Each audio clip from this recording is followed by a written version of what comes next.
Indestructible Gaming. Choose your character. Musketshot. Mr. K. Let the review begin.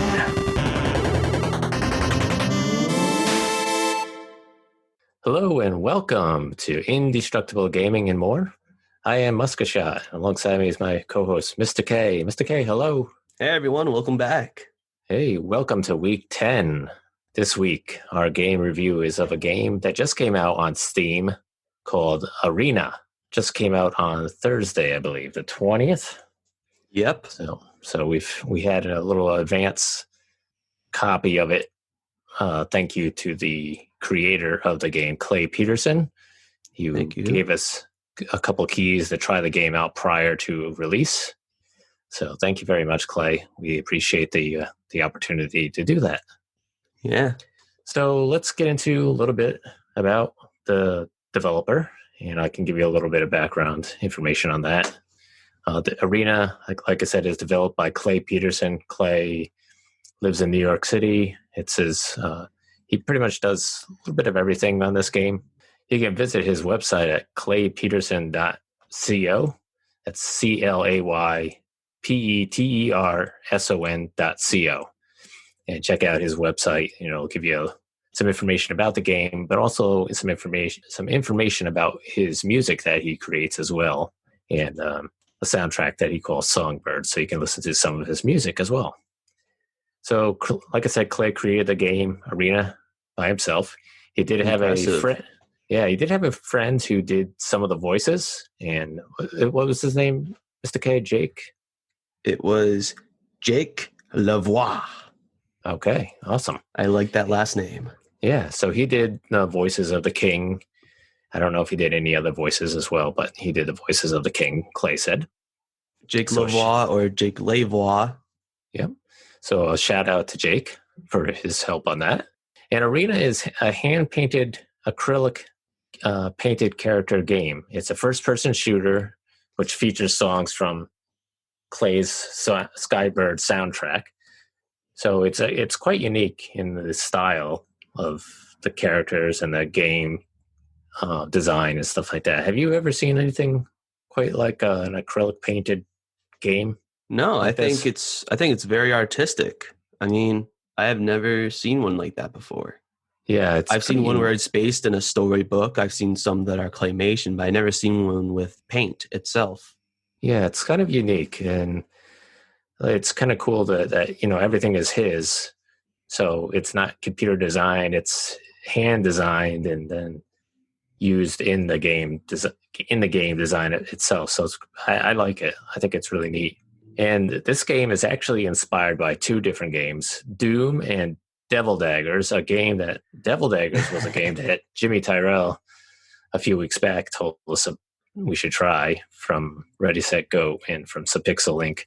He Going told us full we should circle try here. Devil Daggers. Yeah, so it's kind of funny that Clay mentioned Devil Daggers, and we haven't tried Devil Daggers yet, but it is going to happen. So because we've now tried a game that's inspired by it and another game that was inspired by it as well. So we have to do it now.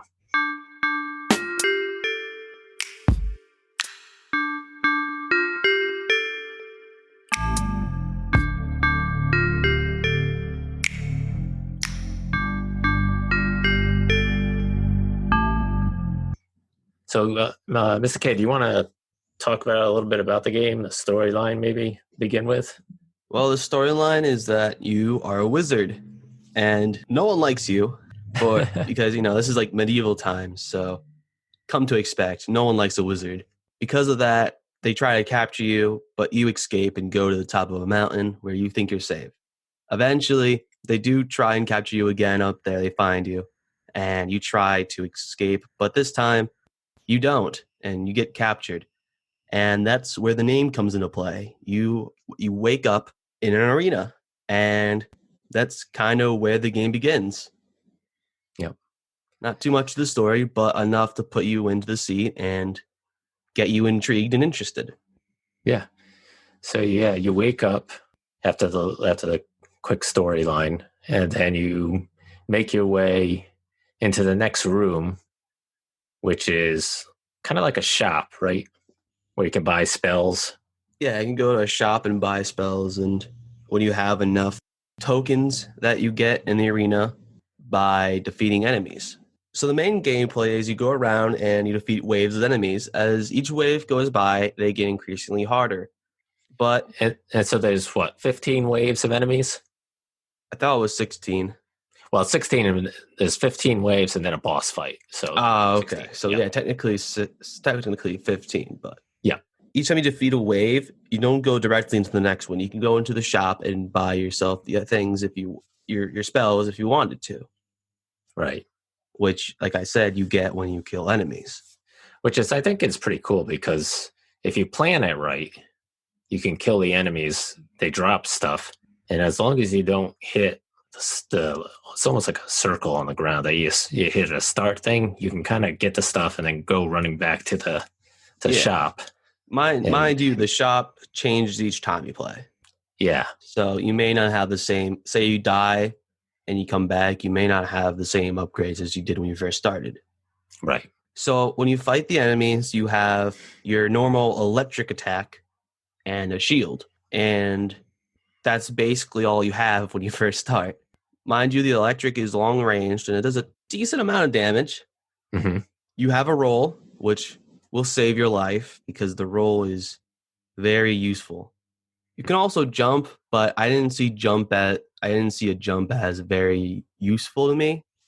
Yeah, I tried it and I wasn't really sure how it would help, but I'm sure there's a way of doing it. I couldn't maybe figure if you out. roll and jump, it does a better maybe jump. Yeah. I haven't tried that.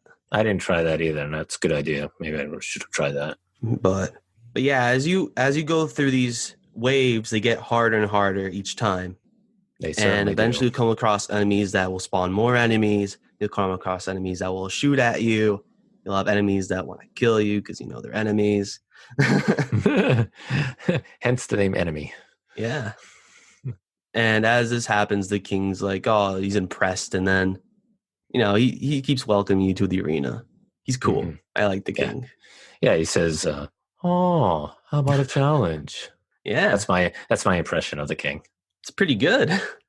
I've been saying that like constantly. And as you fight these enemies, you can also hear the ramblings of the characters that are watching you in the background.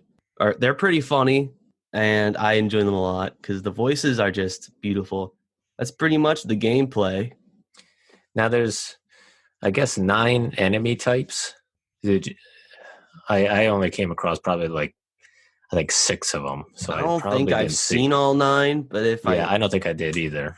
But I wouldn't be surprised if I have though, because it's kind of hard to keep track of who you're meeting because there's so many that get thrown at you.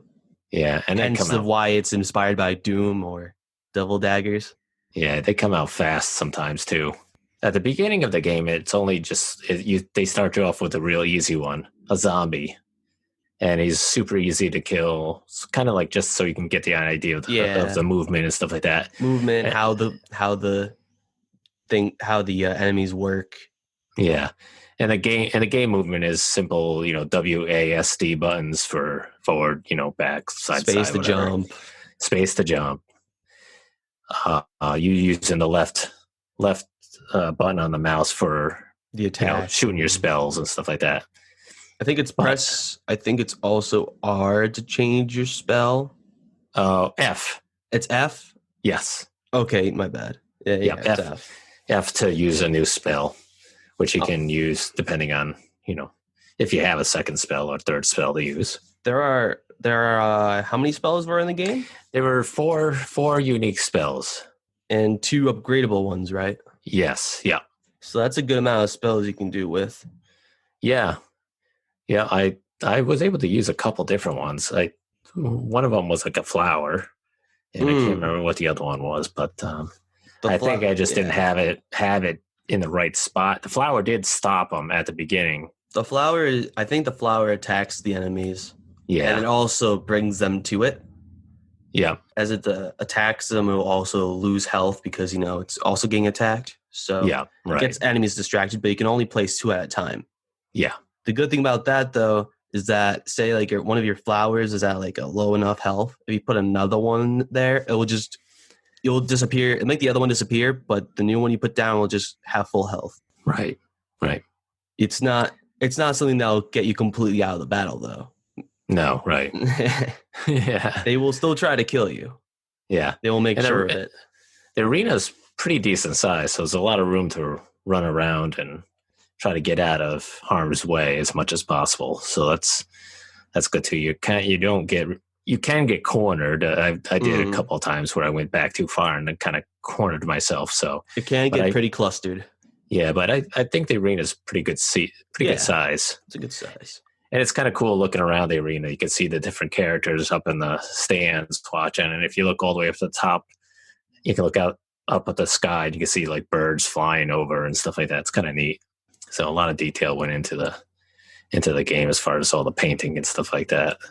Yeah, it's really unique. Yeah. So the game is also time-based game, like as far as there's a scoreboard that you can get a couple of different things that it keeps track of. One, how many kills you had, and there's achievements based on, things you can do. You can get certain achievements. So there's a scoreboard with how many kills you've had, and then also how long you lasted during the gameplay. Because once you die, that's it. You have to start all over again. Yeah, that's my one complaint about the game. I kind of wish because there's not a lot of levels, but when I got really far and died, it was kind of a little frustrating. Mm-hmm. But at least the one thing I would say that the one thing he should do is when you die, you keep the magic you have, I guess. Mm-hmm. Because I don't know, I just feel I just get infuriated because I get so far and then I die. Yeah. It's kind of like, like Reddy said, GOAT, easy to play, hard to master. Yes. Yeah, I agree. I think if anything, I would love to be able to, I don't think you have to have a whole bunch of lives, but I would love to be able to at least get like a second chance. Yes. That would be 10 times better. When you could start off where you are at that level and try again. If you die, well, then you got to go back to the beginning. Maybe I think that would a resurrection spell. Yeah, I think that would be cool to add that. And then I think would make it a little. I think it's still, the game is still challenging because they come out at you so quickly sometimes, and sometimes there's 3 or 4 of them coming out at you at a time, and they split up and they'll go and they'll like flank you in different areas, and it's like, all right, who do I hit first? So it is tough.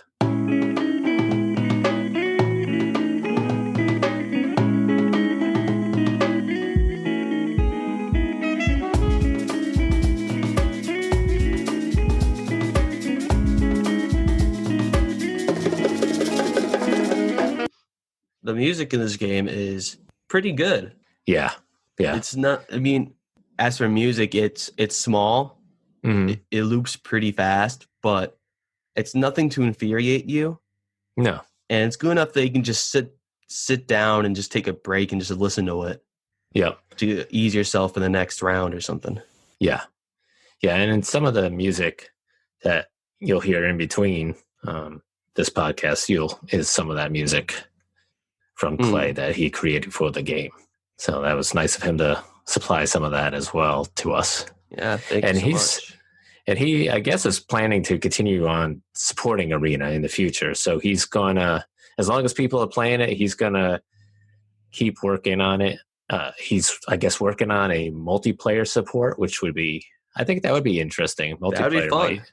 Yeah, and who knows? Maybe multiplayer. It's more of a, you attacking the other person, or friendly fire, both of you, or both of you fighting the enemy coming out. But he also plans on releasing new maps, new character types, and new game modes in the future. So as long as people are playing the game and downloading it, and it is free right now. He also announced on his Twitter that he's also going to try and bring it to the Switch. So if you have one, definitely recommend picking it up because it's going to be free most likely. Yeah, I saw that. I was surprised when he saw that. He said that he's going to go to Nintendo Switch next. So that's pretty cool. I was surprised too. Because not a lot of people would just go to the Switch. They would probably try to aim for like Xbox or PlayStation, but Right. Mass respect for trying to go to the Switch first. Yeah. Yep.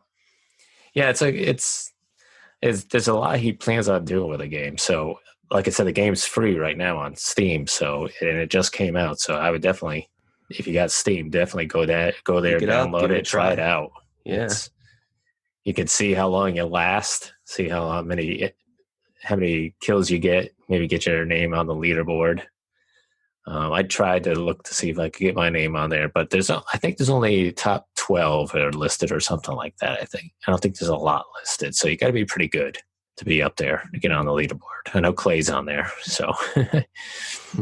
But yeah, it's a fun game. It's definitely unique in its way that it's painted and stuff like that. So I think it's funny that we played a game like Ready Set Go, and then we're told about Devil Daggers, and then playing a game like this that's inspired by that. So it's just so funny how there's so many games are inspired by other games sometimes.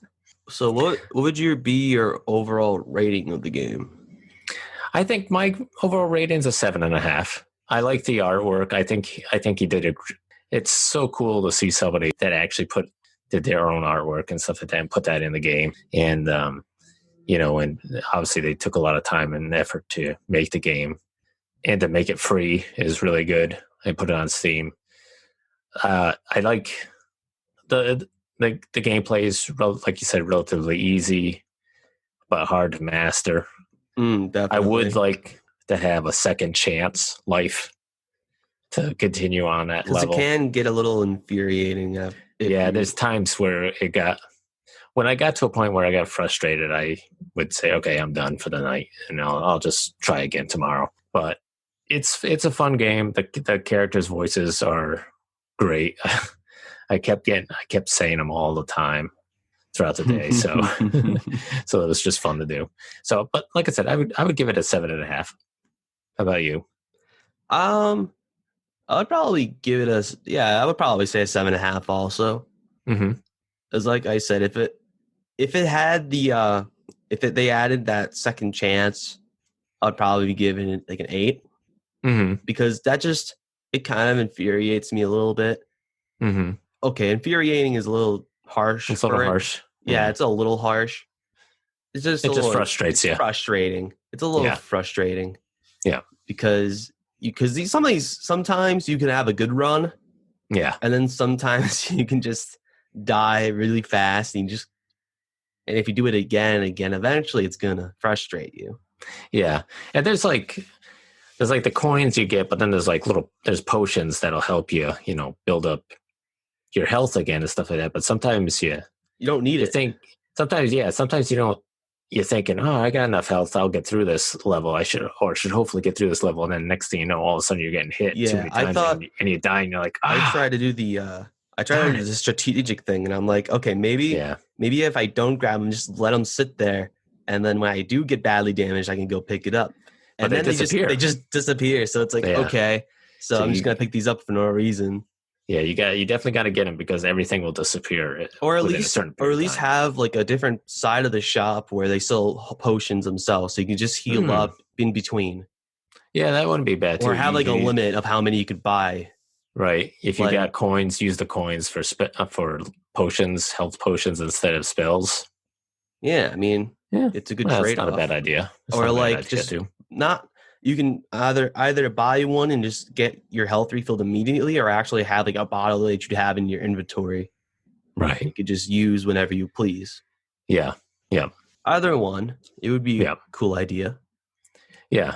Yeah. It's definitely a tough game. It's definitely not an easy game. I did see on Steam a couple people said that or at least one person said that they had beaten it the first day. So I was like, oh, okay, possibly. I mean, there are those people that are extremely good at games and can beat games pretty easily. We play like console games, so right. Yeah, we don't play PC games that often, so you got to get used to I'm always trying to get used to the keyboard movement and stuff like that. But we are more than welcome to play PC games. We're not saying we won't play them. No, I enjoy playing them. It's just it's a different mindset. You gotta get your mind into like, okay, where are my fingers going? What keys am I hitting? Eventually we'll get better at it. Yeah. No doubt. Yeah. But So, I think it was a fun game.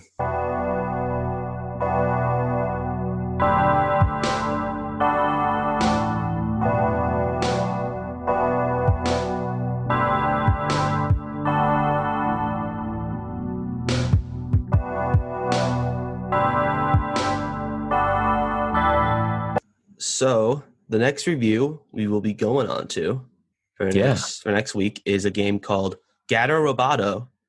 Yeah. And that's a Metroidvania game where you play as a cat in a mech suit. Yeah. It's in black and white too, right? Yeah. I would say like MS-DOS kind of like yeah, right. kind of graphics. Yeah. It looks really nice. But we'll get more into that next week. Yep. This is Indestructible Gaming, and we'll talk to you guys next week. All right. Thank you, everyone. Right. Bye. Thank you. Peace. Game over. Hey, it's Mr. K here. You can find us on Facebook and Twitter. I hope you enjoyed the episode today. Also, you can listen to us on iTunes, Spotify, and iRadio. Anyways, hope you have a wonderful day. Peace.